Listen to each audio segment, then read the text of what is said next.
Zotë kryetari, kam kërkuar fjalën dhe për procedurë, që kështu do duhet ma shtosh në kohë. Spari besoj se qytetarët shqiptare gjuan hartimin e kolegut parafolës, por nuk gjuan asnjë fjalë se ku qëndron nxitimi i Shqipërisë për ta përmbyllur këtë proces sot. Besoj në 10 minuta fjalë nuk u shpjegua se për çfarë arsye dhe ku qëndron urgjenca e shqyrtimit të këtij projekt ligji me rëndësi historike, tha kolegu, 140 deputetët e Kuvendit të Shqipërisë duhet ta votojnë 12 orë në total pasi kanë bërritur nga Këshilli i Ministrave. Gjuat në argument për këtë? Unë e di që çdo shqiptar mendoj që kolegu do ngrihej këtu dhe do niste fjalën e tij duke kërkuar ndjesë në emër të mazhorancës tuaj që ky që keni në krye e ka konsideruar njeriu që sot po vendos paqe kudo në botë, presidentin e Shtetet e Bashkuara të Amerikës, turpi i njerëzimit. Ka qenë Edi Rama, i vetmi lider botror që është drejtuar presidentit të Shtetet e Bashkuara të Amerikës me termin përfaqëson turpin e njerëzimit. Një deklaratë që në fakt nuk i shkon as marrëdhënieve, jo thjesht Shqipërisë, po të kombit shqiptar me Shtetet e Bashkuara të Amerikës. Një marrëdhënie, një deklaratë që vën në rrezik sigurinë dhe marrëdhëniet e shkëlqyera strategjike mes kombit shqiptar, Shqipërisë dhe Kosovës dhe Shtetet e Bashkuara të Amerikës. Se erdhe këtu dhe fole për Shqipërinë. Ne nuk ndjehemi të vlerësuar për partneritetin që ka vetëm Shqipëria me Shtetet e Bashkuara të Amerikës, po ne ndjehemi krenar për marrëdhëniet e shkëlqyera që kombi shqiptar ka me Shtetet e Bashkuara të Amerikës. Prandaj dhe ftesa për të bërë pjesë e kësaj iniciative i është drejtuar Shqipërisë dhe Kosovës.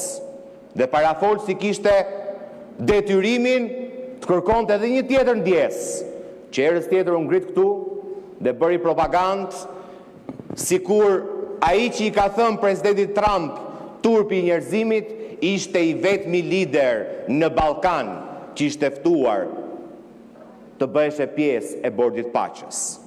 Dhe u detyrua presidentja e Kosovës ta nxirrte ashtu siç është, gënjeshtar, sepse Shtetet e Bashkuara të Amerikës kishin ftuar në këtë bord Shqipërinë dhe Kosovën për shkak të rolit të jashtëzakonshëm që ka kombi jon, jo thjesht në paqen Ballkan, por në paqen në Europë dhe më gjerë, dhe për shkak të raportit të shkëlqyer strategjik që ne kemi me Shtetet e Bashkuara të Amerikës. Prandaj, me dy ndjesa të munguara në këto foltore, nuk mund vihet të bëhet propagandë. Nuk mund të tallesh me presidentin e Shtetet e Bashkuara të Amerikës, as me Shtetet e Bashkuara të Amerikës, që të flasësh për arritje historike, ndërkohë që përpara pak vitesh e ke quajtur njeriu kyç të paqes sot në botë, presidentin e SBA-s, turpi i njerëzimit. Për t'u kthyer te kërkesa juaj. Ke dy kërkesa, zoti kryetar. Spari ke kërkesën e Këshillit Ministrave, që si rregull do duhet jetë dorëzuar përpara kërkesës grupit parlamentar të PS-s. Se këta nuk mund të kërkojnë procedurë të përshpejtuar për një projekt ligj që nuk ka ardhur në kuvend. Në fakt kështu ka ndodhur. Këta kanë dorëzuar kërkesën përpara se projekt ligji të propozohet nga Këshilli i Ministrave. Dhe nuk kanë koordinuar me Këshillin e Ministrave, cili nga ana tjetër në projekt vendimin që ne në vendimin se e kanë sjellë pa firmë. Kaq serioz jeni ju. Dokumentat që janë shpërndar deputetëve s'kan as firmën e kryeministrit, është bosh, as kundër firmën e ministres punëve të jashtme. Është material në Word që i është shpërndar deputetëve. Dje në orën 9:30 darkës, Dhe në atë vendim të Këshillit Ministrave, që unë po prezumoj që është miratuar dhe firmosur pavarësisht se deputetëve nuk i është vënë në dispozicion, ka një kërkesë në përputhje me nenin 83 që të shqyrtohet ky projekt ligj me procedurë të përshpejtuar. Dhe ajo është kërkesa e parë ligjërisht paktën që është dorëzuar. Tani na thoni kë do duhet votojë ky kuvend? Kërkesën për procedurë të përshpejtuar të Këshillit Ministrave apo kërkesën për procedurë të përshpejtuar të këtyre që kërkonin shqyrtime me procedurë të përshpejtuar një ligji që nuk s'ka ardhur akoma në kuvend? Si do ta justifikoni ju që po shkelni jo vetëm procedurën, se nuk ka ndodhur kurrë në këtë kuvend që njoftohen deputetët në 9:30 të darkës, të vim në mëngjes në orën 10 edhe të votojmë në orën 12, një gjë që është historike, shmallore, që çdo vend ka marrë dhe po merr kohën e vet për ta shqyrtuar. Tani unë e kuptoj që ky krau këtej mori urdhër në mbledhjen e fundit të grupit tuaj parlamentar nga Edi Rama, që s'ka nevojë as me diskutu, as me lexu, as me shqyrtu, janë këtu vetëm për të votu. Po ne nuk jemi këtu vetëm për të votu. Ne jemi këtu edhe për t'i dhënë llogari qytetarëve, edhe për t'i informuar qytetarët, edhe për të bërë transparencë dhe jo propagandë për qytetarët. Si do ja bësh, zotrote, se e betuar këtu, po që e ke grisur që ditën e parë ku je ulur në atë karrige. Neni 83.2 dhe 3 të Kushtetutës Republikës Shqipërisë. Kuvendi me kërkesë të Këshillit Ministrave ose të 1/5 të gjithë deputetëve mund të shqyrtojë e miratojë një projekt ligj me procedurë të përshpejtuar, por jo më parë se një javë nga fillimi i procedurës së shqyrtimit. Si do ja bësh kësaj dispozite kushtetuese? Ta lexoj deri në fund kaq ka, vetëm nëse taulanti të ka dhënë ty një kushtetutë tjetër. Se paragrafi kaq ka.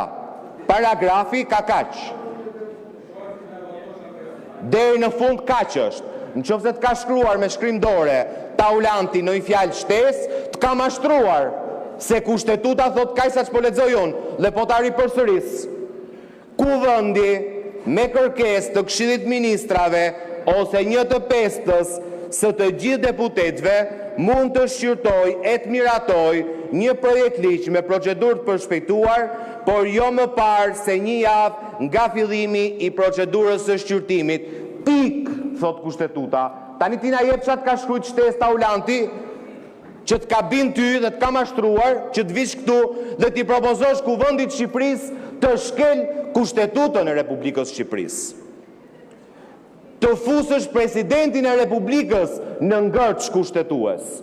Se nëse presidenti i Republikës është presidenti i Republikës, nuk mund të dekretojë dhe të shpall një ligj që miratohet brenda 24 orëve nga ardhja në kuvend, se ndalon kushtetuta.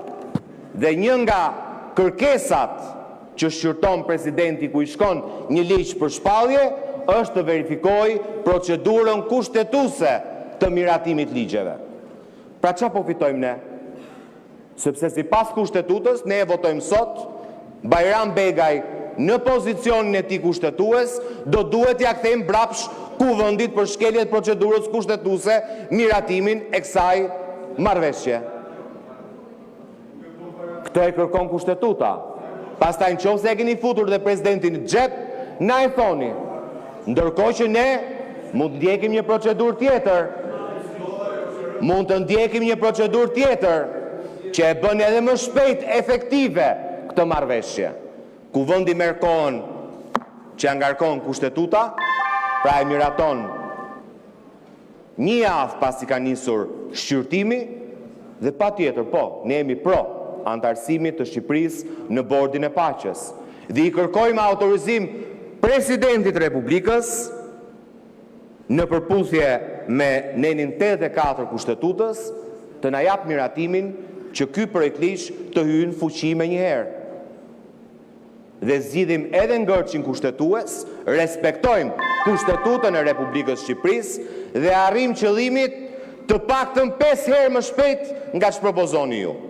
Se procedura që thoni ju thoni kuvendi brenda 12 orëve, po ndërkohë presidenti ka 20 ditë kohë për ta shpallur, 15 ditë kërkon pas hyrjes në fuqi, botimin fetore zyrtare të hyjë në fuqi, pra ko marrëveshje që votojmë ne sot brenda 12 orëve, në rastin më të mirë, nëse presidenti shkel Kushtetutën nuk e kthen, hyn në fuqi pas 35 ditëve. Pra bëhet efektive pas 35 ditëve. Tani na thoni, ku e keni urgjencën ju? Ku e keni urgjencën? Ndërkohë që kemi shansin të respektojmë Kushtetutën, të marrim një javë, gjatë kësaj jave i kërkojmë miratim presidentit Republikës dhe nuk besoj se do ketë gjë kundër, që të na jap autorizimin që marrëveshja të hyjë në fuqi me njëherë, ligji të hyjë në fuqi me njëherë dhe e bëjmë efektive brenda një jave. Pra nga 35 ditë që propozoni ju, se e konsideroni historike këtë fakt, ja ku e keni propozimin e opozitës. Zbatoni Kushtetutën dhe e bëjmë efektive marrëveshjen brenda 7 ditëve. Pse do duhet ju të shkelni rregulloren? Pse nuk e nisët ju, zoti kryetar, me një ndjesë për deputetët që keni shkel rregulloren e kuvendit? Sepse keni detyrimin ta njoftoni seancën plenare të paktën 2 ditë përpara se kuvendi të mblidhet. Një njeri i përgjegjshëm që e ndjen respektin ndaj Kushtetutës, ndaj ligjit dhe ndaj rregullores kuvendit, në momentin e parë që hap mikrofonin, thot po, unë kam bërë këtë shkelje të rregullores se ma dikton kjo situate jashtëzakonshme ta shkel rregulloren e kuvendit. Dhe kërkoj mirëkuptimin e kolegëve deputet për këtë shkelje të rregullores që kam bërë. Po ju nuk doni t'ja dini as për Kushtetutë, as për ligj, as për procedurë. Ju merrni një komandë, i duhet shefit tuaj sot se në vend që t'ishte për ta firmosur marrëveshjen, atje ku po e firmosin liderët e dëshiruar të Shtetet Bashkuara të Amerikës, do vi këtu të flasim me Taulantin edhe shokët e Taulantit.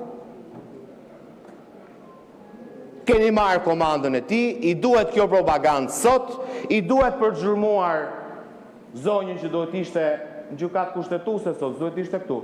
Duhet ishte në burg si pas kërkesës së prokurisë, nuk duhet ishte këtu.